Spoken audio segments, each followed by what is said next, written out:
today's mini vlog nga mga beshi. So I miss you guys sa mga nanonood sa akin. So ito na nga ang ganap namin ng Holy Week mga beshi. Kaya tara na sa Nakar, Quezon Province.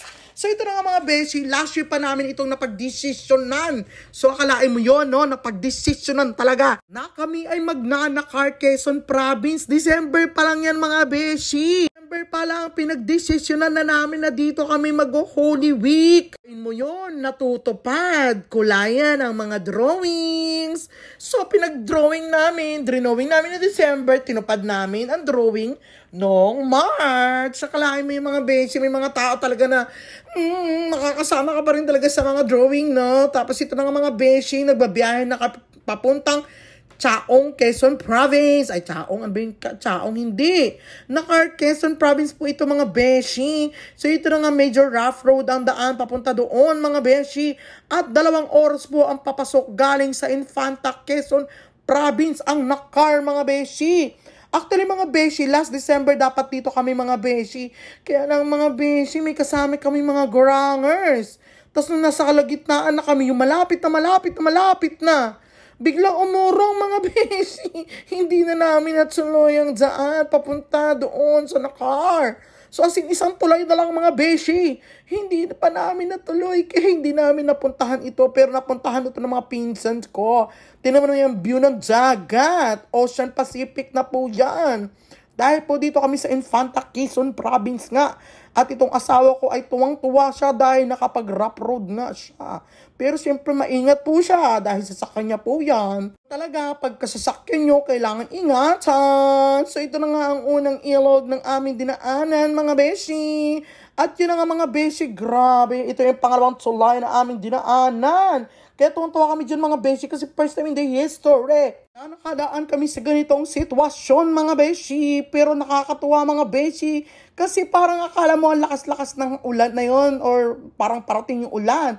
Pero grabe mga beshi, binigyan kami ng maayos na panahon. Kaya pagdating pa lang namin mga beshi, ayun na. Sabi ko sa kanya gusto ko makakita ng pako na yung ginugulay na pako. So ito na nga mga beshi, ayan, nakadampot ako ng isa. Panggata na yan mga beshi. Ngayon sa tabi-tabi lang kuha ka na ng mga pako, gulay, ganun, andibuko. Mga beshi, yung aming akala mo malakas yung hangin at saka alon. Pero pag nandiyan ka na, ay, ang saya. Yung magpapaano-ano ka ng, alam mo yun, paikot-ikot ka ng alon. Pero sa mga beshi, mababaw. Hindi kami kasi nagbabantay dyan na parang Coast Guard or barangay tanod nila mga beshi. Kaya safe yung lugar na pinuntahan namin. Kasi nga mga beshi, may mga bata din kaming kasama. Kaya yan, so kung nakikita yung lugar na yun, ayan yung nagtitent kami. Pero itong area na to, yung doon banda sa, basta yun. Hindi ko na maturo kasi kala ko yun na yun eh. Nga mga beshi, no, ito yung area na pinag-stayhan namin ng 4 days and 3 nights. At tapos ito nakita ko pa yung pamangking ko na nakikipag-away sa babae niyang pinsa. Ang mga bata nga naman nag-aagawan. Samantalang pag kami mga tatanda, hindi na kami nag-aagawan. Agawan ng lupa lang. Agawan ng asawa. Agawan ng jowa. Agawan ng gamit. Hindi jowa. Nakakatawa mga beshi, talo ang babae. Ano ba yan? Tapos dito nga kami pumunta mga beshi. Tapos pumunta kami dito dahil tumingin kami ng Vavoy. Alam niyo yung Vavoy, lelechonin yung Vavoy. Kaya naka-decide kami ng pinsan ko na maglilechon kami. Hati na lang kami. So ito na nga mga beshi. Nagpakulo na sila. Tapos yun na yung Vavoy. Tuwan-tuwa pa siya mga beshi kasi nakalabas siya. Hindi niya alam. Diyos ko, kawawa naman. Tapos yun na nga mga beshi, no? For today's video vlog. Ay, ako, for today's video vlog, ang dami-dami ko na sinabi. Ayun na nga mga beshi, talon ng talon siya. Tapos tuwan-tuwa talaga siya. Pero naawa na kami mga beshi. Kasi lilichonin na siya.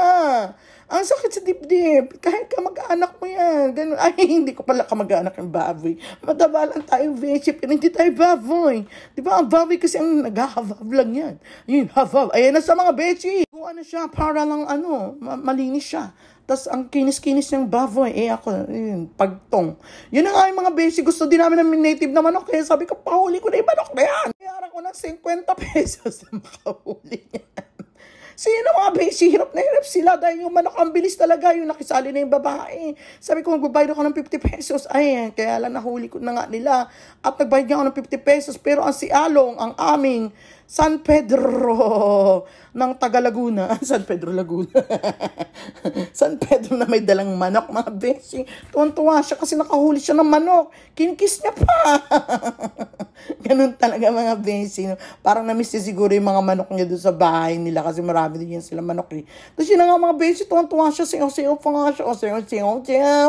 Siyaw-siyaw. So ito na nga, mga beshi, tuwan-tuwa siya. Dahil nadala niya yung manok. Akala niya kasi kakatayin, pero hindi. Joke-joke lang yun. So ito talaga yung kakatayin, mga beshi, ang sexy niya, tapos naman mula-mula, wow, chicks. So ito na nga, mga beshi, ang aming lugar. Pinuntahan, sobrang province. Sabi na yung mga beshi, pinabili ko pa yun. Kasi akala ko nga, hindi kami kakatay. Ito na nga ang setup ng aming mga tent. Sa mga magte-tent, meron kayo dapat bubong, para hindi naman kayo mahirapan kung paano kayo pag umulan-ulan, ganun. Tapos ito nga, mga beshi, pagkahapon, mating yung mangingisda, mga beshi, ay galing sa laut. Kaya bumili kami ng isda. May inihaw na kami, inihaw, meron na kami lechonin, gusto rin namin ng isda. So ito na nga, nakatay na nga yung vavoy. So ito na nga, nagkatulong-tulungan na si Kuya Mike at saka yung asawa ko, ay yung Kuya Mike ay kapatid ng asawa ko. So ito na nga, mga beshi, tinulak-tulak nila yung kawain dahil hindi may pasok sa loob ng bunganga. Ayaw mga, hindi ko alam bakit ayaw niyo mga, kasi naman napakalaki ng kawayan. Ay rin mga pinsan ko, nakasama yung mga dala-dala nilang ihalo dun sa loob ng lechon. Kaya nga, napag-decide lang kami na pag-lechon, mga beshi, dahil nakita nga namin itong pagala-gala yung baboy na ito. Hindi, charot lang. For the experience lang, mga beshi. Bernie Santo daw, bawal daw ang baboy. So, Thursday pa lang, inihaw na namin yan. Tapos kinabukasan, kinain namin. So, hindi naman po kami Katoliko, no? Pero, nakikain yata yung mga Coast Guard ng Katoliko dito, mga beshi. Sorry na, mga beshi. Pero dahil kasi naman pag nakikita mo yung lechon na yon, napapasarap ko talaga ng kain. Kaya ang binanata ko yung puro balat. Dahil hindi naman tayo mahilig talaga sa mga lechon-lechon. Yes lang yan. Bukod sa lechon, ayan na, nagprito pa rin ako ng olo. Gusto ko ng crispy fry na ulo. Ay, crispy fry na ulo. Ayan na. Meron tayong ulo pa. Ayan. Pinabili ko pa yan. Ganon. Pero ang sarap niyan, mga beshi. Tapos ito naman ang niluto ng ako pala nagluto niyan, mga beshi.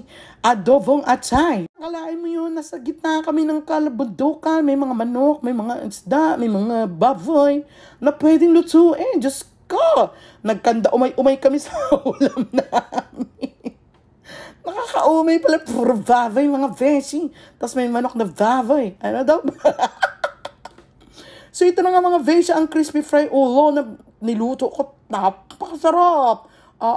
Tapos ito na, nag-uumpisa na sila maglechon. Tapos kinabukasan, hindi na namin pinansin. Dapat, fry din namin niluto yan. Kasi tuwan-tuwa kami na may baboy na, tas lilitsunin na siya. Kaya tuwan-tuwa kami, nakakala na makakain kami. Yung pala nagsitulugan pagkatapos malitsun yan. Ang kawawang baboy, natambay ng matagal. Nagtanggal yung mga balat niyan. Hindi na pinansin. Tao, tingin lang kami sa baboy lechon, mga beshi. Pero ang na namin pagkain yung tawag dito yung adobong manok na atay. Tapos yung lechon. Fry na niluto ko nga. Tapos ito na nga, nakahuli yung pinsan ko ng bad size and the good size. So ito na nga ang aming isa sa mga ulam. Pinatikim sa akin dahil hindi pa nga ako nakakatikim niyan. Kasi kahit mayaman na tayo, hindi tayo bibili niyan. Charot na. Pero malapit na tayong yumaman, huwag ka mag-alala. Charot lang. Luto ng aking pinsan, maganda. Yun lang, mga beshi, ang unang araw.